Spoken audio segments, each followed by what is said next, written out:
What's up, guys, and welcome to my special review for Disney Pixar's Monsters, Inc. This is a 20th anniversary celebration that we're having today. This movie has been out since early November 2001. Can you believe it? It's been 20 years, and I remember seeing this movie in theaters back when it came out. I was just a kid, but I still have visual memories of particularly the sequence toward the end of the film that we're going to get to. But yeah, this is just going to be me talking about how much I love this movie and, how it's probably my favorite Pixar film. For the longest time, I would say Toy Story 3 was my favorite Pixar movie, but honestly, you know, uh, Monsters Inc. is it's a flawless movie. It's a perfect movie, and I did just rewatch it on 4K Blu-ray to prepare for this review and just to kind of update myself on the movie. And right from the beginning of this film, it moves at such a lightning pace. You're introduced to this world in such a f- fantastic way, a terrific way, to where you have this buffoon of a monster. He's trying to do uh, basically a screen test, if you will. He's auditioning to be a scarer or something. He's taking some kind of a test to see if he's valid enough to become a scarer. And you're introduced to the world of Monsters Incorporated and this factory, this this factory that's so well designed. The production design for this animated movie is fantastic. It looks like a real place. It's animated, but it looks like this is something that could exist somewhere. And I just love the aspect that the monster world is powered by the screams of children. When we think of monsters, they're scaring kids. Is there a monster under your bed, whatever? It's just such a clever and smart idea. Pete Docter directed this, and he was also one of the story creators of the film. So he had such a great vision for this movie. The look of it, the feel of it, and just the screenplay. I mean, I don't really understand how this film wasn't nominated for Best Original Screenplay at the Oscars. I know Finding Nemo was. Some Pixar films were nominated in that category. Inside Out, Toy Story 3. But this movie in particular, I think, is so original, and it might be the most original and the smartest Pixar film because you can relate to these monsters because all of a sudden when you meet Sully and Mike, you want to be their friend. You're not afraid of them. And this movie kind of helps kids that are afraid of their closet to maybe not be afraid of their closet, like at nighttime, what's behind the door. I used to be like that when I was a kid occasionally. And this movie is like, maybe it's just Sully, maybe it's just Mike, these totally likable characters, totally well-written characters. John Goodman is so warm as Sully, and Billy Crystal is probably my second favorite Pixar character, behind Woody from Toy Story. I think he's my favorite Pixar character, but Billy Crystal as Mike is got to be number 2 for me. He is so funny. He's a character that wants to be on top at his job. They want to break the record. They want to break the all-time scare record and all this. And Sully is his partner, and he wants to have them succeed. And when Boo comes into the situation, and we start to learn about Randall's plot, again brilliantly voiced by Steve Buscemi, when we start to discover that Randall's been kind of doing some weird stuff. What's going on here? Mike Wazowski, he has sort of an arc, but in the beginning of the film, he's kind of closed off to this sort of idea of liking, not being afraid of children. Are they toxic? Are they not toxic? By the end of the film, he's hugging Boo, and he's like, go grow up. And it's just such a heartwarming movie overall. It's just such a heartwarming film. Sully, I think, falls for her a lot faster. He kind of realizes she's not dangerous, and it's kind of a beautiful father-daughter relationship, and he becomes the protector of her, and his goal is just to, make sure she's safe. And when we discover that Randall has created this machine to basically say, we don't need scarers anymore because we have this new machine called the Scream Extractor, and we're going to kidnap kids and we're going to suck the scream out of them. It's actually quite dark to think about. And Waternoose is the head of the company. He's he's in cahoots with him. So when you find that out, it's just like the movie, it flows so well. The twists, the turns, the feel of it, the look of it, the sound design in this movie is terrific. I don't think a lot of people talk about the sound design.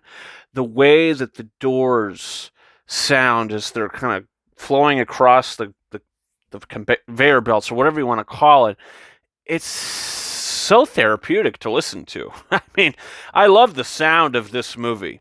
And Randy Newman's score, I mean, the music here is terrific. I think this might be one of, if not Randy Newman's best Pixar score. It's really good. And the song that he created for it, If I Never Had You, I believe is the title of it. He won his first Oscar for it. And, props to him because such a good song of just about friendship. And I love that aspect of it. The music is great. The voice acting, the story. This movie is just, it's a terrific film from beginning to end. And the sequence that I was talking about, that I remember having visual memories of seeing in the theater since when I was a kid, is the door vault scene and the chase through the doors, the door hanger, or whatever you want to call it. It was so visually jaw-dropping when I saw that. I kind of lost my mind. And I remember that, how cool it was to me as a kid, just having doors that are basically these teleportation devices to different parts of the world and kids' bedrooms for these monsters to go through. It was just, I remember just watching it and just being in total awe and loving what I was seeing. And after watching it again, I mean, on 4K Blu-ray, it looks terrific, it sounds terrific, but you watch it, and when they get in there for the first time, you're experiencing the awe and wonder that they are. And I believe Randy Newman's track, the score track, is called The Ride of the Doors. It's like a 5-minute track or something. It might be the best track of the film, of the soundtrack. It's terrific music. And this film is celebrating a 20th anniversary, but you want to know what else is celebrating a 20th anniversary? The Happy Meal toys. That's right. When I was a kid, I tried to collect them all. I knew I had the Cda Agents as well, which is also a great aspect of this movie. The CDA is the Child Detection Agency, or something like that, and it's basically the police force. When they come through in the beginning of the film, it seems like this really big force is coming in. There's helicopters, they're coming through the windows. They sound like pilots with the headphones on. It just sounds, I don't know, I could gush about a lot of aspects of the movie. The humor as well, but I'm going off topic here. I want to showcase these Happy Meal toys. From 2001. If we go back 20 years today, I bet you McDonald's is still be having this series going on. So, without further ado, let me just show you guys these. I mean, I still have them in pretty damn good shape. And I believe some of them are glow in the dark, from what I remember. We have Sully. We have Mike. I don't know where the doors went, because a door came with most of these. I don't know where the doors are, but they were cool. They were able to swing open and everything. That was pretty awesome. Don't know where they're at, but, I mean, look at these. Just as a knickknack. You could put them up, and it's just like, they're awesome. We have Boo here. She came with a door. Look at that. I mean, I'm so happy that I was able to hold on to these. And look at this guy, Waternoose. I mean, do they make Happy Meal toys like this anymore? I don't think so. I mean, just look at the size of them. So bulky. You know, it's terrific. And then we have Randall here. Look at that. A lot of articulation in the head. I love these Happy Meal toys. It might be the best set that McDonald's has put out. One of the best, if not the best. Nothing too special about this one. Celia here. Schmutzy Poo, as Mike refers to her as. We have the abominable snowman here, who was banned from Monsters Incorporated for tampering with the mail, as we learn in Monsters University. And we have George Sanderson, the guy who continues to get crapped on in this movie. He is at the wrong place in the wrong time, and this Happy Meal toy definitely showcases that. He's got the Band-Aid on his back. He's got the sock. He's got this thing on his neck. It's, you know, I love this set. And Monsters, Inc. is a 5 out of 5 for me. One of my favorite animated films. Got to be my favorite Pixar film, honestly. If I'm going to call a spade here, it's got to be number 1 for me.